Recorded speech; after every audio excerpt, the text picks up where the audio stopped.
क्रिकेटची मॅच असेल तर तुम्ही बघा कित्येक जण क्रिकेटचं ते एवढंच कानाला हे लावून क्रिकेटची मॅच लावलेली असते याच्या मोबाईलवर आणि प्रदक्षिणा घालत असतात. देव देईल तुम्हाला फळ.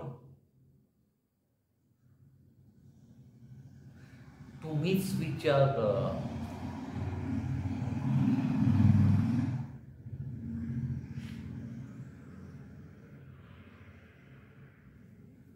तुम्हीच विचार करा, तुम्ही एखाद्या हॉटेलमध्ये जेवायला गेलेल्या त्या वेटरनी काही न बघता तुमच्या समोर 2 पाण्याचे ग्लास आदळले, तुमच्याकडे लक्ष नाही, काय नाही, हा बोला, अशी जर ऑर्डर घ्यायचा तुमचा प्रयत्न केला तर तुमचा किती तिळपापड होईल.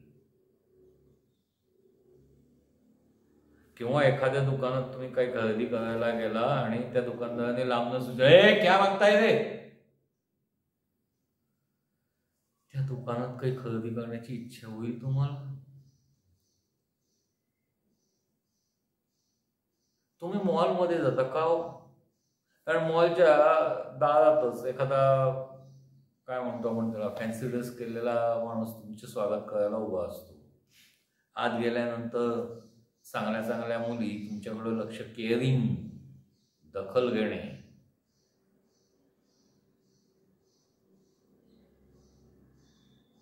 तुम्ही 4 पैशाची खरेदी जास्त करता.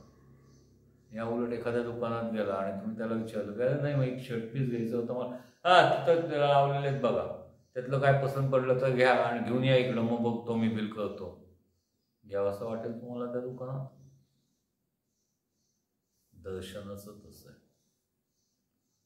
हे बरेच वेळेला लोक माझ्याशी बोलताना, तर माझ्याशी सगळेजण मनमोकळेपणाने का बोलतात मला माहित नाही, पण बोलताना मला सांगत असतात की एवढं केलं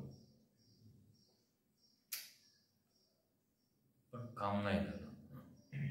एवढं केलं म्हणजे काय केलं?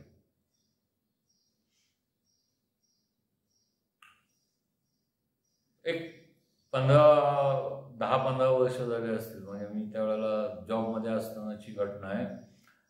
एकाने मला सांगितलं की बाबा मला त्यांनी रोज 4 माळा ओढायला सांगितलं तर मी 7 ओढायचो, पण माझं काय काम शेवटपर्यंत झालं नाही. म्हणजे कधी? दुपारी. सकाळी सगळी देवपूजा आहे ते सगळं व्यवस्थित झाल्यानंतर दुपारी बरोबर 1 वाजता हंपाचा एपिसोड सुरू होतो. तो एपिसोड सुरू झाला की मी माळ ओढायला सुरुवात करायचो आणि तो एपिसोड बरोबर संपत असताना माझे 7वी माळ ओढली जायची. म्हणलं मला आता एक सांग, तर हंपाचमध्ये कोण कोण होतं? लगेच त्याने सांगितलं अशोक सराफ होती, शोमा आनंद होती, विद्या बालन होती, त्यानंतर ती एक कोणतरी हिच्याशी, हे असे त्यांनी लगेच दिग्दर्शकापासून कलाकारांपर्यंत सगळ्यांची नावं सांगितली मला. म्हणलं आता तू जो मंत्र तुला दिला होता काम व्हावं म्हणून, तो मंत्र म्हणून दाखवू म्हटलं. त्याला आठवायला लागला. नाही थांब 1 मिनिट आहे तो असं काहीतरी सांग. तुझं प्रेम कशात होतं? तुझं लक्ष कशावर होतं?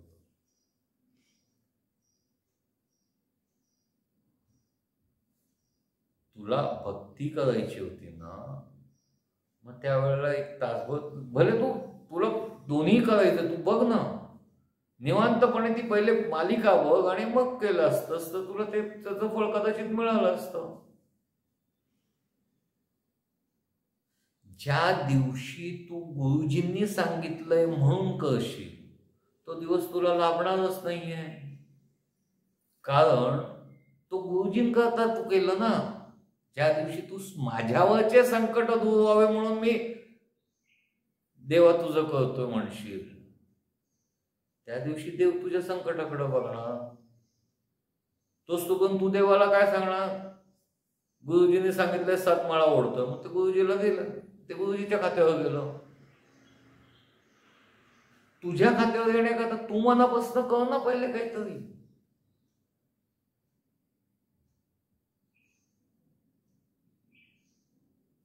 सांगण्याचं तात्पर्य एवढंच मित्रांनो, खूप वेळेला असं असतं की आपल्या मनात एक असतं आणि आपण कळत एक असतो. सॉरी, ज्या वेळेला भक्ती कराल त्यावेळेला ती मनापासून करा. प्रत्येक वेळेला आपल्याला सगळे लोक जे सांगतात ना की जे करशील ते मनापासून कर, मनापासून कर म्हणजे काय? कर इथून कर, हे रिकामं ठेव. तुझ्या मनात ज्या वेळेला तू, म्हणजे जसं एक लक्षात घे, म्हणजे तुमच्यापैकी बऱ्याच लोकांना पटेल, ज्या वेळेला तुम्ही पोरीला फॉलो करत होता कॉलेजमध्ये, आत्ताचं नाही सांगत, ते कॉलेजमधनं तुम्ही अनमॅरिड असताना, त्यावेळेला तिला फॉलो करत असताना दुसरा कुठला तरी विचार तुमच्या डोक्यात यायचा का रे?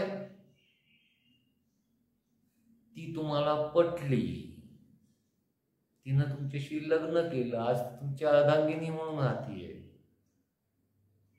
ह्याच्यामधलं ते डिवोशन आहे ज्या डिवोशननी तुम्ही तिचा पाठलाग करत होता. आता भले मारामाऱ्या होत असतील, तलवारी होत असतील, पण त्यावेळेला ती प्रसन्न होण्याचं कारण ते होतं की तुमचं डिवोशन दिसलं होतं, नैसर्गिक येतं. हेच डिवोशन. ज्या दिवशी तुम्ही ज्या ह्याच्यावर प्रेम करता किंवा ज्याला शरण जाता अनन्य भावाने, त्याला दिसलं की तुम्हाला यश मिळायला काहीच हरकत नाही. म्हणून कायम म्हटलं जातं अनन्य भावाने शरण जा. एक जस्ट आठवलं म्हणून सांगतो, याच्यातलं उत्कृष्ट उदाहरण म्हणजे सिंघम.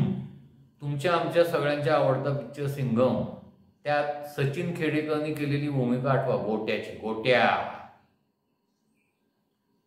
तो सायकलचा सेलर असतो, त्याचा मोठा कारखाना असतो आणि गावाकडं तो फक्त पूजेला आलेला असतो.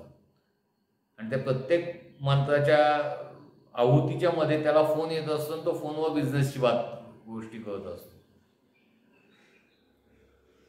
आणि म्हणून त्याला ती पूजा पावत नाही, हे लक्षात घ्या.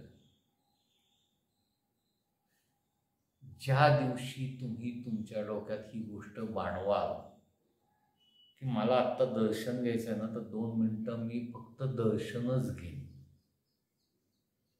माझ्या डोक्यात दुसरा कुठलाही विचार येणार नाही. ज्या वेळेला मला मंत्र म्हणायचा आहे ना, त्यावेळेला मी मंत्रच म्हणेन, याशिवाय दुसरा कुठला विचार डोक्यात येणार नाही.